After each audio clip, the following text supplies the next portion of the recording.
Welcome to Sleepaway Camp 101. We are really glad to have all of you with us today. This is a special session hosted by One Happy Camper New Jersey at Jewish Federation of Greater Metro West to help give guidance to families about finding the right camp, getting ready for camp, with some of the best experts around in the field. So I have been coordinating the One Happy Camper New Jersey program for the last 12 years, giving guidance to hundreds of families on finding the right sleepaway camp. And I'm really excited to be sharing my experience with all of you today. I am joined by Andrea Olitsky, who is a licensed clinical social worker at Jewish Family Service of Metro West, where she is a child development expert, and she's also a camper parent.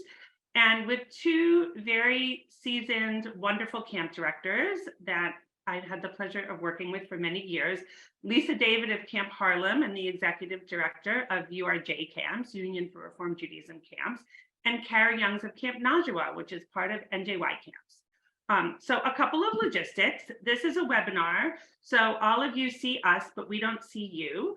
However, we definitely want this to be interactive, so we encourage you to put questions in the Q&A or send us a message in the chat, and we will aim to get to your questions during the session, or if not, then after the session.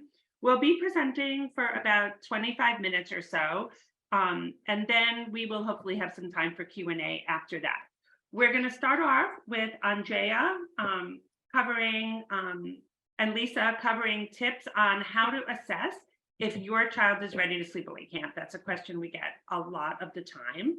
I will discuss strategies for choosing a camp, and then Carrie will share tips for kids and parents on how to best prepare for camp to help set kids up for success. I'll then cap it off with info about financial incentives, and we'll then have some Q&A and a really great video. So stick around for that. So to get us started, I am going to transition over to Lisa, and she is going to share info with us of signs that your child is ready or maybe not ready for camp. Thanks, Tracy, and thank you so much for the invitation to join you. It's wonderful to be with you and with other colleagues and partners from the community. Always happy to talk about camp, so appreciate the invitation. Assessing readiness is something that's on the mind of many families as they consider a future summer for their child at camp. I just want to say, as a camp director, thank you, because even considering camp and certainly choosing camp for your children is such a wonderful gift that you give to them and needed perhaps now more than ever. And so we understand it's a big decision and you want to make it at the right time and you want to make the right choice about where to go. So it's great to get lots of information. I'm going to jump in, Tracy, if you could just put up the slide to talk a little bit about camper readiness. And the slide that we're showing here, please don't consider this a list that you have to check off every item. That's certainly not an exercise that is necessary. But from my years of working in the field for about 20 years or so, there's definitely ways that you can begin to assess readiness that will help you and your child feel a little more confident in making a decision about when is the right time.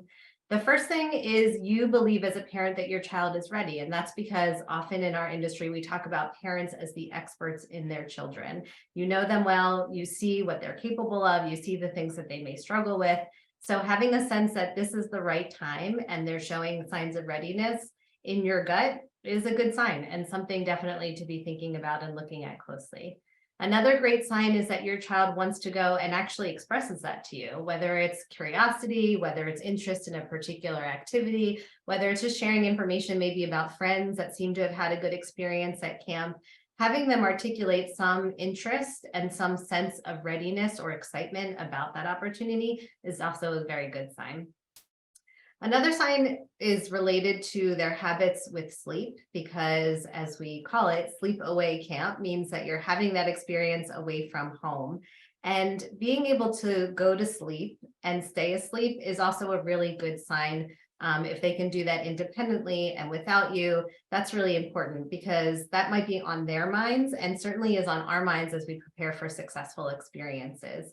So making sure that they can self-soothe, that they have strategies available to them to just feel comfortable in that setting where they may feel more alone. The interesting thing to remember is that they're not alone. They may actually be sleeping like it's a sleepover with lots of friends.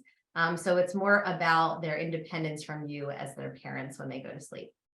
Another important sign is about managing personal hygiene because they're going to be on their own, certainly with some prompts and directions from their counselors and being able to observe peers doing these things too. But when it comes time to taking a shower, brushing their teeth, brushing their hair, even just keeping track of their belongings and their clothing and making sure that they're washing things like their sheets.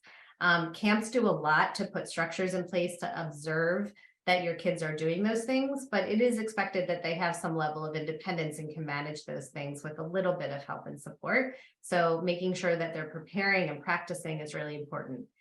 We want to make sure that children are self-sufficient at mealtime, and every camp manages mealtime a little bit differently, but a few things to consider are things like, what is their exposure to a variety of types of food? Because it may not be the exact same menu that you're able to provide to them at home, and you want to make sure they feel confident making good and healthy choices.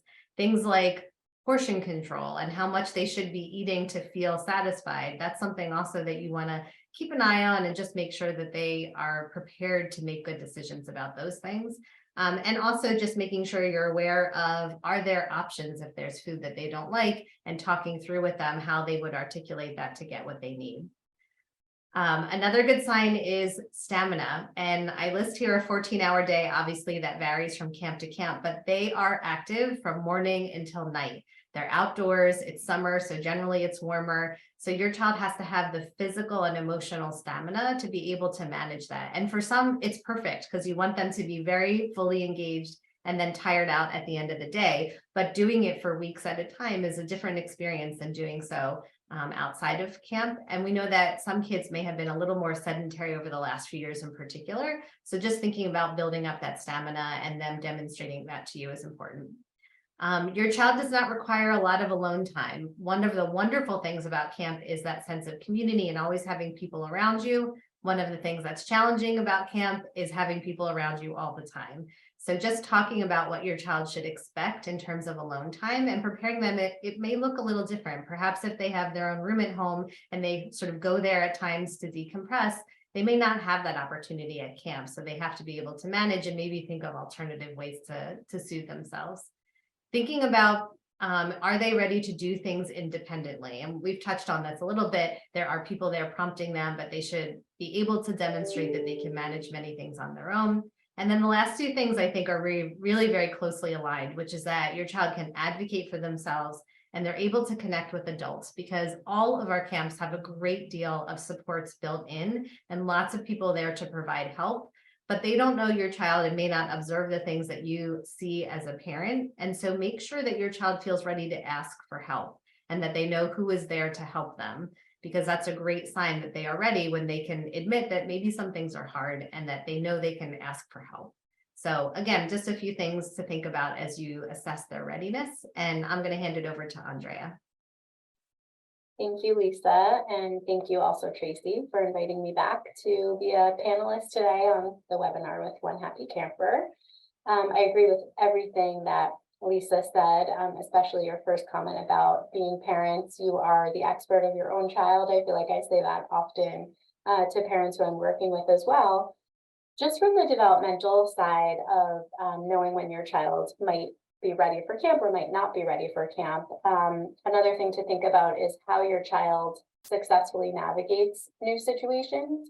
And so we observe this all the time with our children when they're trying out a new activity, trying out a new sport, meeting new people, trying to make new friends in new situations.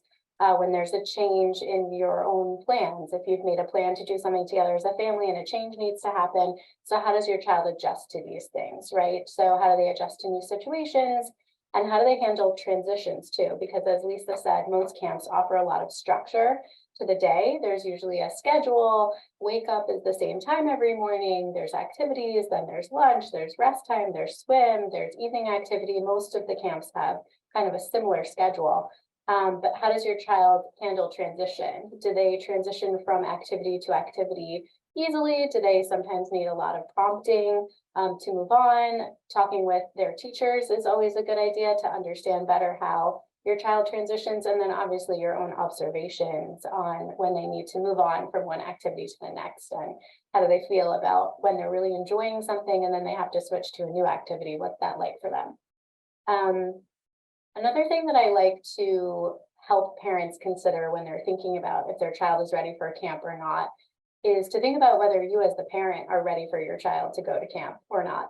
And that varies. It can very much depend on your own camp experience. Maybe you went to camp as a camper or counselor and loved it, and you are all things camp, and you can't wait until your child is old enough to go, and they maybe aren't expressing the desire to go yet, or their peers aren't going yet, and you have a lot of feelings about that. Or the opposite, you never went to camp, you have no idea what all of this camp craziness is about, and you just don't get it, but your child is expressing an interest, or you have a cousin, a niece, a nephew who's going, or your partner went to camp and they're a big camp person, and so you have to feel this pressure to send your child to camp and give them this experience. So it's important to think about your own feelings, your own thoughts about camp, and how that's impacting your child, right? And that's sometimes hard to separate our own feelings from our child's feelings and what we want for them. So I often try to think about that myself. And you know, as Tracy mentioned, I am a camper parent as well, and I'm definitely a camp person. I went to camp as a kid.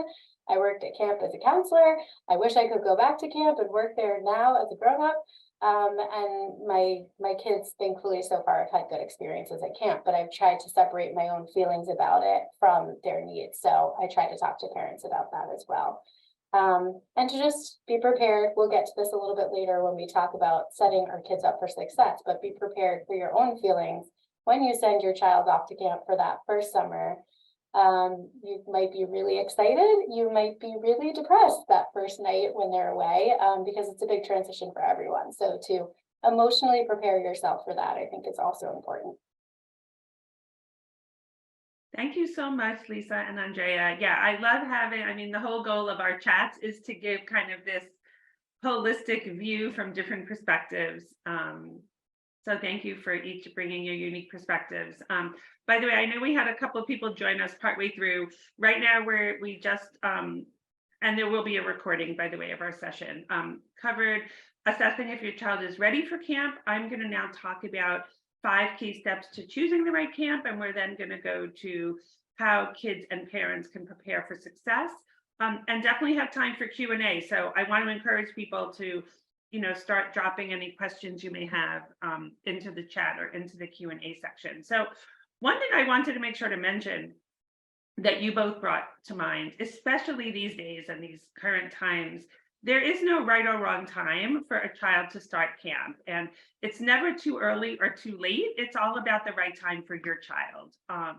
And I just see kids starting at so many different ages and stages, and also just I'll talk about this in a moment, but just an increasing number of the types of camp options, the session options. So it's really not a one size fits all. I think that's a big theme I want to convey today. So in terms of choosing a camp, think of it as a multi-year decision. If you're planning for this summer, certainly time is of the essence. I'm happy to say camps are getting quite filled, which is wonderful. And if you're thinking for 2024 or beyond, this is a great time to start as well, because ideally you'll be able to visit some camps this summer. And as I was alluding to, it's not just about finding a great camp, it's about finding a great camp for your child. That's really the key. So I'm going to go through pretty quickly 5 steps that I have found will help you find that right camp for your child. So first is to think about the objectives for your child. Is it about meeting new friends? Is it about trying new activities, building independence? Do you envision it being better for there to be some familiar faces or completely different kids than they're with during the year? I personally think it's wonderful to be with different kids and different friends at camp than you're with the rest of the year.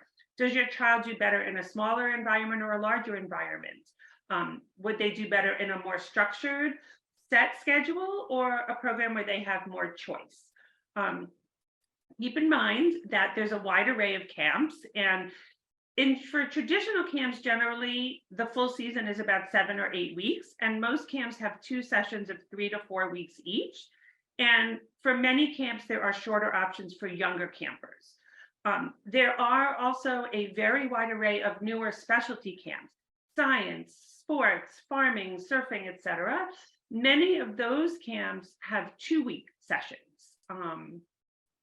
And as I said, many of the camps do also have shorter stays, rookie days, etc., as well as tours for all ages. As I mentioned earlier, kids are definitely starting at all different ages and stages. And, a great thing about working with a team like ours, One Happy Camper New Jersey, or other colleagues at other federations or the American Camp Association, we can guide you to the right camp, help guide you for your child, taking into account, for example, what age they are and what the makeup is at different camps to make sure we're helping set them up for success. A key thing, certainly you're going to want to talk with friends and family, but I really recommend not to choose a camp simply because a friend or family has gone there. And in fact, I have seen that sometimes going with a very close friend can actually be challenging. So while it sounds like that might be easier, it can actually be kind of difficult when you're at camp because people tend to find they have new interests or interested in new people, new things. One might have an easier time adjusting than the other. So camp is a really great place to meet new friends. Step 2, do your research. It's really great first step that all of you are here. So thank you and kudos on that. Watch videos, take a virtual tour. There's so many online open houses now, and so you could get a first taste of a camp from the comfort of home. Set up a Zoom with a camp director. I mean, Lisa and Carrie will tell you they spend the year visiting, talking with families. They are there for you, and it's really important you're entrusting your child to a camp. You're really entrusting your child to the leadership of that camp, and you want to make sure that you feel aligned with their philosophies and goals and values. Share as much as you can about your child. We'll talk about this. I think this will come up a lot in the getting ready for camp, but the more you can share, the more everybody can strategize together to set up your child for success. If you're on social media, follow camps on social media. It's a nice way to see kind of what are these your people? What does this camp community feel like? And is it a place you feel that it's your kind of community? And obviously we're in the winter now.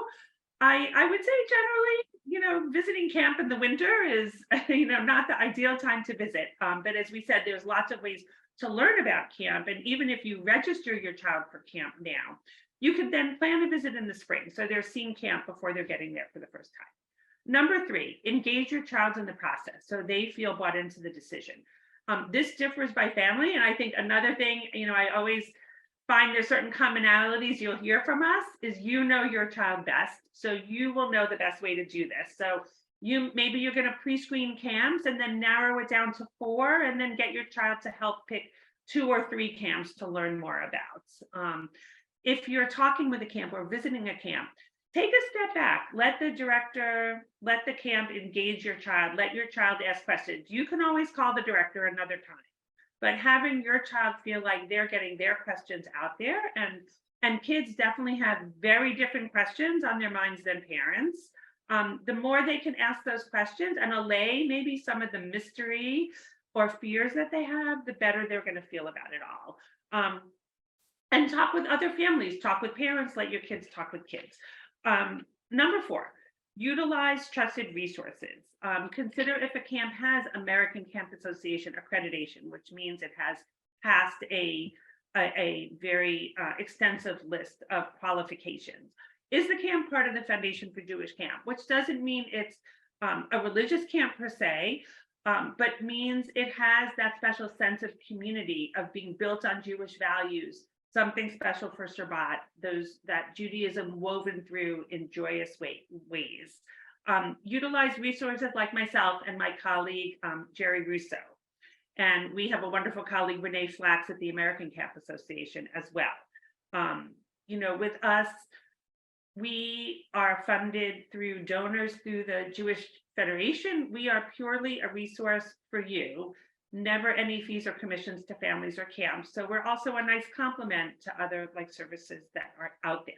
And lastly, maybe most importantly, is trust your gut feeling. If someplace feels like the right camp, it probably is, and also be open to evolving as you go through the process. And I will say, having kids that went to 2 different camps and a son who went to a camp that wasn't the totally ideal camp for him, and we learned from it, he went into another camp. It also can evolve over time, and that's really great and fine too. So those are my 5 tips on finding the right camp. So assuming you have accomplished that, and we are here to help on that, I'm going to turn it over to Carrie, who's going to talk about tips for getting kids and parents ready for that camp experience. Thank you, Tracy, for having me. We're always excited about another summer, and as we get through winter, we gear up even more and more every summer. So I just want to say that this is really a partnership, and thank you for entrusting your children with us. But it is a partnership, and it is a 2-way partnership. And so expectation setting is really, really, really important on behalf of both the camp and the parents and the children. And so your children are going to have, it's a lot of unknowns, right? They've never been to sleepaway camp. They don't know what to expect. You need to kind of set the expectations reasonably. Validate their feelings. They are going to miss home. They are going to feel scared. They're going to feel anxious. All of that is normal. That's expected. And you need to just, again, validate that that's all appropriate. What we shouldn't do is say to your child, after 3 days, I'll come get you if you're not having a good time. That's really detrimental to their development and to their experience. And so we beg of you to please not share information like that with them, because we will work with you as a partnership. And we want every child to be successful in camp. And it may take 1 day for one child, but it may take 3 days for another child. And it may even take 7 days for that third child. And we will get through it. We will work through it. You have to kind of trust us to work the process. You know your children best. You're going to tell us what will work, what we can try, some new strategies, but the expectation setting is really important. I like to use bedtime as an example. Bedtime is a tough time for kids. That's typically when the day is long, as Lisa alluded to earlier. It's a long day. We are active all day. We're having the greatest time ever. We're participating in lots of new activities. And then we get to bedtime and they're going to crash. They're going to start crying. They're emotional. They're exhausted. They can't fall asleep.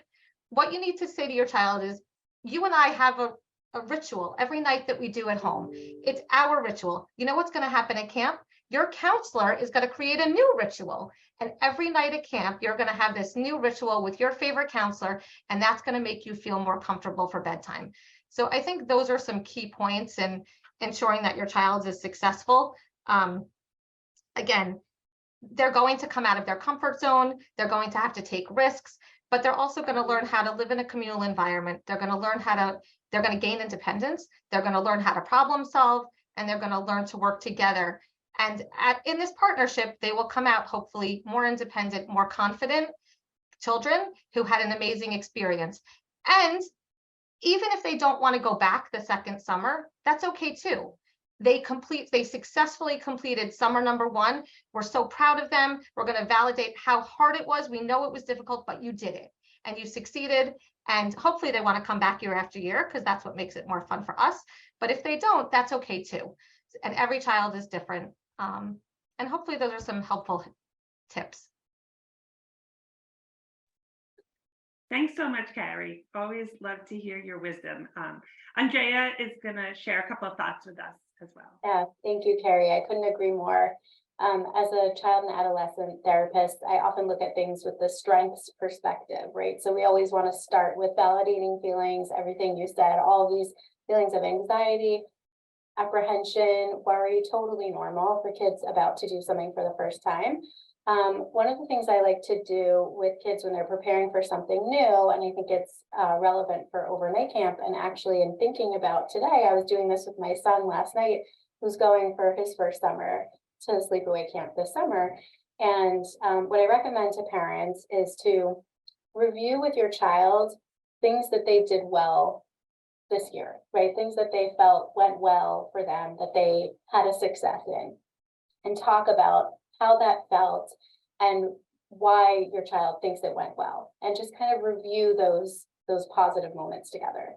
And then also talk about what things were hard in this past year. What things did your child have a difficult time dealing with or getting through in this past year, and discuss how they might problem solve that at camp. So exactly what Carrie was saying is taking something that we do at home and then talking about what it might be like at camp, right? So to give them some tools for how to deal with things that might come up at camp. Realistic expectations are very important, right? Just like at home, we have good days, we have bad days, we have highs, we have lows. That's going to happen at camp too. There are going to be activities that your child really loves. There are going to be foods at camp that your child really loves, and there will be activities that they just dread and hate, and foods that they can't stand. And that is also normal. And it's important to set that expectation that, you know, even though it may take them only one day to get adjusted, or it may take them a few more days to get adjusted, even once they feel adjusted, there might be an activity or a day that they just feel off, just like we all do at home, and that's okay too. And kind of try to talk through and strategize what they might do when they're having not the best day. Something that my older daughter taught me, actually, and I think she heard this from another friend who had gone to camp already, how to prepare for homesickness, which is inevitable. Most kids feel a little bit homesick at some point throughout their time at camp. To come up with a plan on what they might do when they're feeling homesick. And my older daughter actually wrote herself a letter, made herself a list with little tips of what she could do when she was feeling homesick.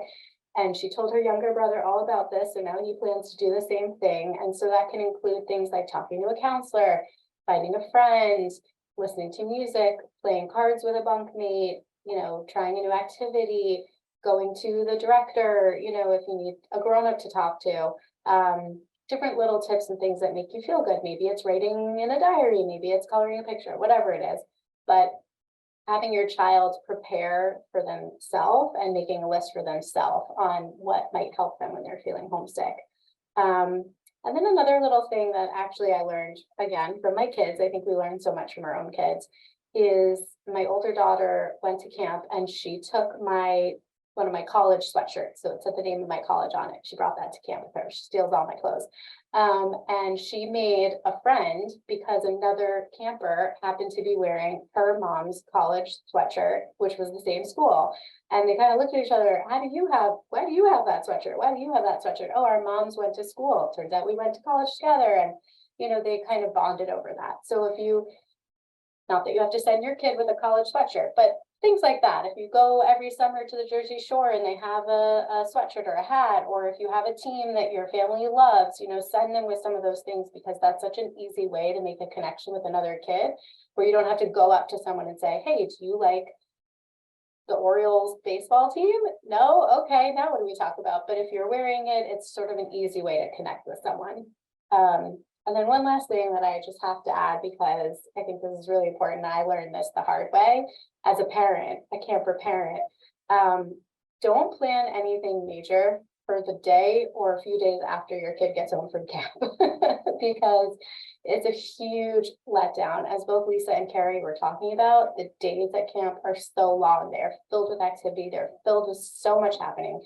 And your child comes home from camp and they're sad and they miss their friends and they're lonely now because they're used to sleeping with 14 other kids and they've been stimulated for so many hours a day, and they need some time to reset.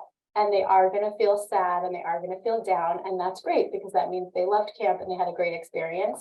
But I learned the hard way. Don't plan anything for that first Monday morning, because they need a little bit of time to reset. And so I just had to throw that in there, even though it's not on our presentation notes for today. That's a great tip. Thank you for all these great tips. I especially love the write a letter to yourself with tips. That is wonderful. But thank you both. I wanted to just share one other thing, this great book. And by the way, we'll send the links on everything to everybody after this call. It's called Notes from the Camp Bunk, a guide for first-time campers from a camper. It's written by a camper named Eden. She started writing this when she was 11. She's 13 now. It's endorsed by the American Camp Association. It's just awesome. It's from the perspective of a camper, talking to kids from a kid. So highly recommend that. So I am going to wrap up with a bit of information about financial resources for camp. We did receive a couple of questions. If anyone has questions, we are here for you. Please feel free to pop them in the chat or in the Q&A. And as I said, we'll also share our info after. So a couple of suggestions in terms of camp, the cost of camp, etc. First of all, apply as early as possible. You want to secure your first choice camp and session, etc.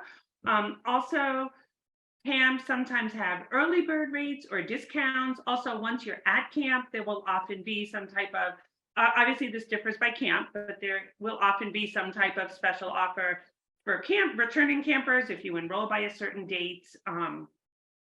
If anyone has summers available, working at camp is a great way to subsidize the cost of camp, and camps love adult staff.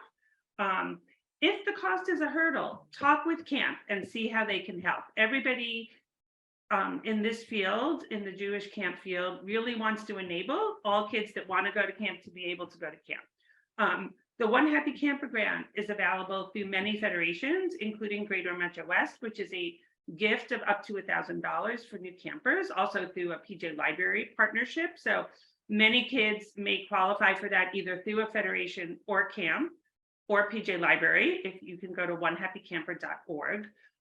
Need-based scholarships are also available from camps for the Greater Metro West New Jersey community through our federation and through many other federations.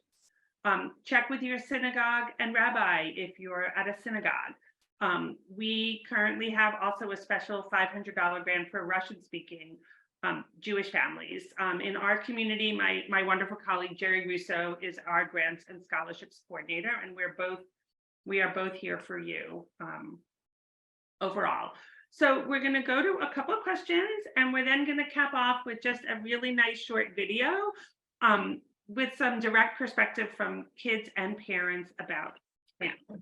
So the first question is, and this relates to some things that came up earlier, if my child is going to be at a camp where they don't know anybody, should I try to have them meet other families and campers before they go? So Lisa and Carrie would love to hear your thoughts on that question. Sure.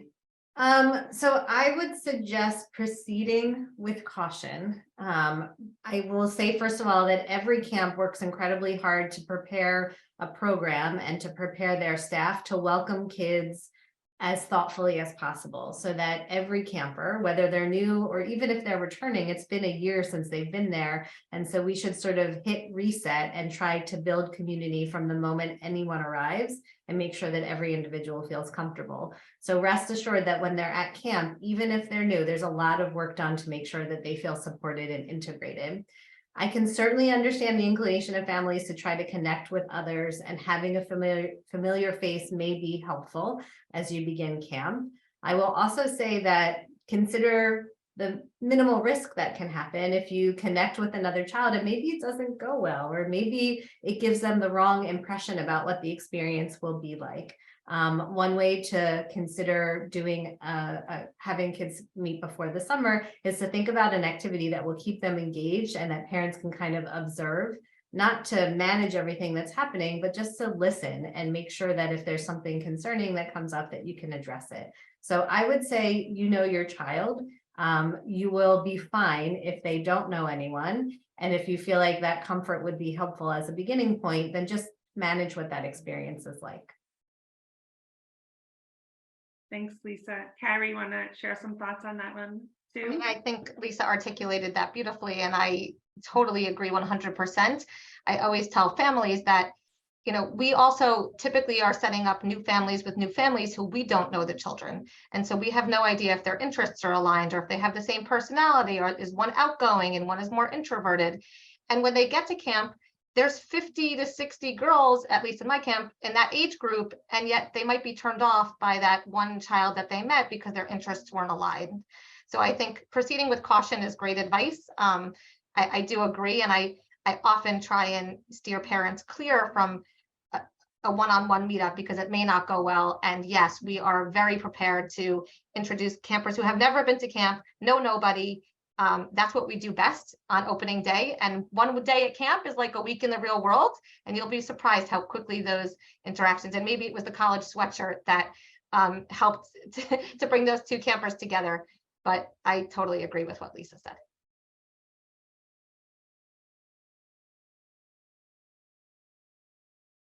Tracy, you're muted. Sorry about that. Yeah, I do that like at least once during the chat. A question that we just received: what about for kids who might have certain special needs, social anxiety, ADHD, etc.? In terms of, I guess, meeting other kids or adjusting to camp, tips along those lines. Yeah, Andrea, do you want to share some thoughts on that, or should we? I think Lisa looked like you were ready to respond, so I'll let you go first, and then I can Okay. share my thoughts after. Thank you. I would say that this is another example of where parents are the experts in their children, and every child will need something different. And really, you should speak with the camp that you choose about how to set them up to be successful under any conditions or with any concerns. All of our camps, I can say with confidence, have a pretty comprehensive intake process to learn about your child and to help create a plan to support them. And so I think it's best to speak with your camp about what are the steps taken prior to their arrival that will help set them up to be successful. So I can certainly understand having heightened concerns if there's a diagnosed disability or other concerns mentioned in the question, but have confidence that we are the experts in camp and we can speak with you to try to help prepare, which may include meeting others and may not. I'm so glad that you added that each camp has quite an intake process. As you say, I was just completing the new camper form for my son the other day, or starting to work on it because it's lengthy. And you know, each camp designs these very intentionally. I feel so happy to go through this process as a parent. It's hard sometimes to capture your child just in, you know, in words, but I think the questions that camp is asking, things like, how does your child transition? What makes your child happy? How does your child handle new situations? Were there any events that happened during this school year at school or at home with your family that we should know about? And if I can offer any advice to parents, more information is better. The more you can share with camp about your child and what's going on in their life and who they are as a person, I think the better some of these issues might be. And if you can set up conversations before camp with your camp director to share any of your concerns, I think that gives a lot of information and context for the director and their counselors for when they are at camp. And I'll also say, I can't speak for the camps where Lisa and Carrie are, but most camps also have, and maybe Tracy, you could speak to this more as well, parent liaisons throughout the summer, right? Someone who you know ahead of time is a grown-up at camp who is available to you to check in with about how your child is doing throughout the summer. It's not meant to be an everyday, you know, tell me what t-shirt my kid is wearing today and did they change their underwear, but more like their social emotional well-being and how things are going at camp, so that you aren't home worried about all of these things that maybe you were worried about before sending them to camp. But again, just more information that you can share with camp, the better, I think. Yeah, I do want to thank you both. I would like to go to Carrie on this as well. I wanted to say two things as a segue to Carrie. And gosh, how refreshing that really this year versus last year, we haven't, you know, we're not as focused on COVID. However, it is a reality that it's been affecting lives and our children for these years. So that has really led to camps also, I think, increasing the support they have in terms of mental wellness and resources at camp for both campers and staff. And so I just find more and more camps, including both of your camps that we work with, do have professionals, in these areas. So I feel there's even more resources at camp.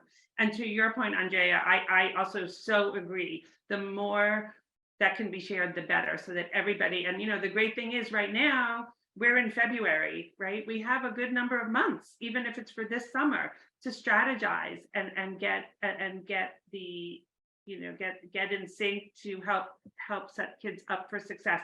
I also don't want to forget to mention my wonderful colleague Rebecca Winetic at our Jewish Federation is our community inclusion manager, and so she and I often consult with families if there's kids with some special needs.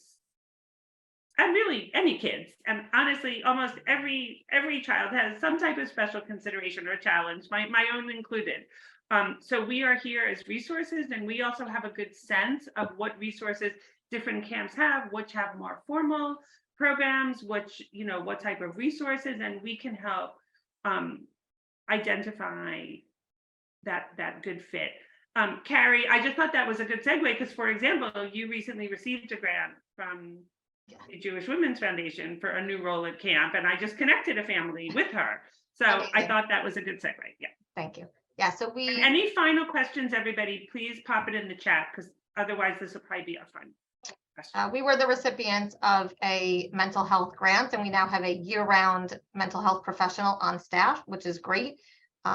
So she offers extra supports during the winter and then also for camp. I also just want to say that the goal is always to set your child up for success. So as everybody said, the more information you can share, the better. But there are, wonderful inclusion programs where maybe the bunk size is all they need is a smaller bunk size, because having 18 people in a bunk is too many, but 10 people in a bunk would be just right. So I think there are a lot of programs that may meet the needs to your child, and the more questions you can ask to make sure that we're meeting their needs and that they can be successful in camp is really important.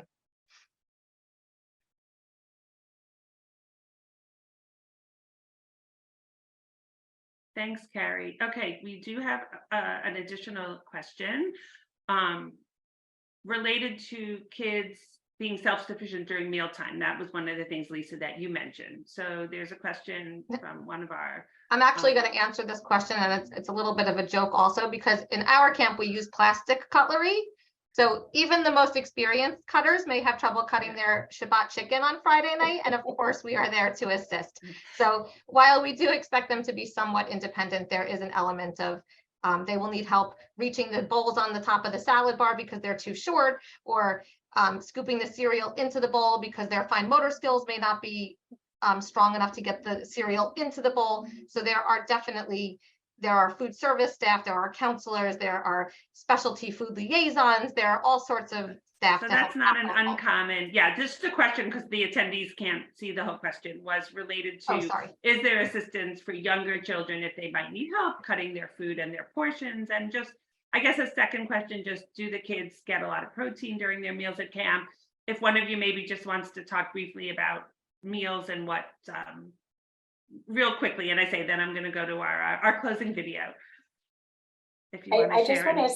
I just want to say one thing, kind of tagging on to what Carrie was saying, that even though there will be a lot of people around your child at camp to help, it's also important to talk with your child about how to ask for help when they need help.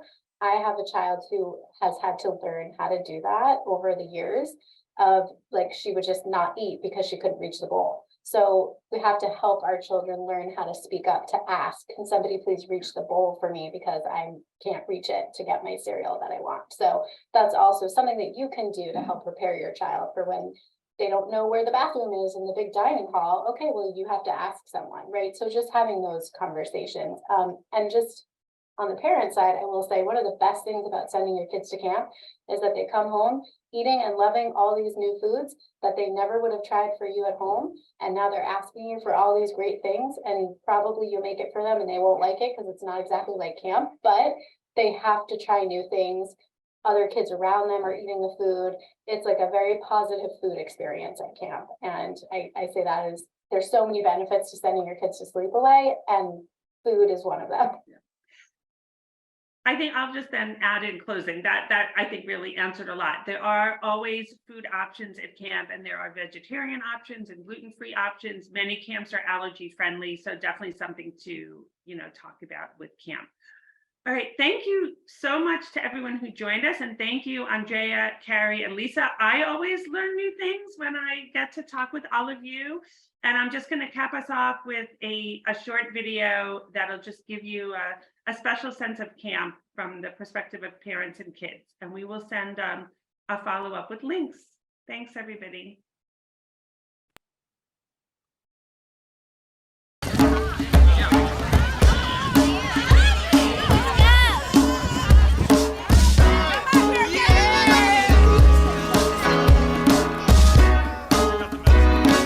Send my kids to camp because I think that the experience of being away is such a growing opportunity.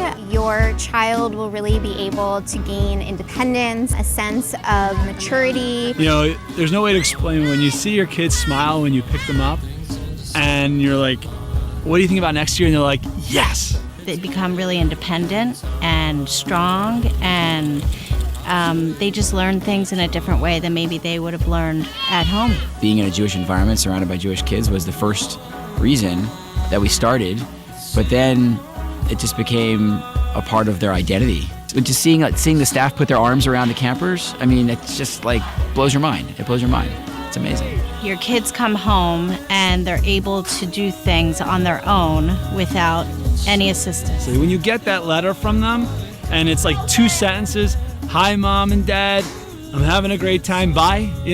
That's what you're looking for, right? And you just want them to be happy. And that's kind of the endorsement that you want to get, and they give it to you right away. Our children are very happy with their experiences here. And yours will too. We'll see you guys later. Bye. See you next year.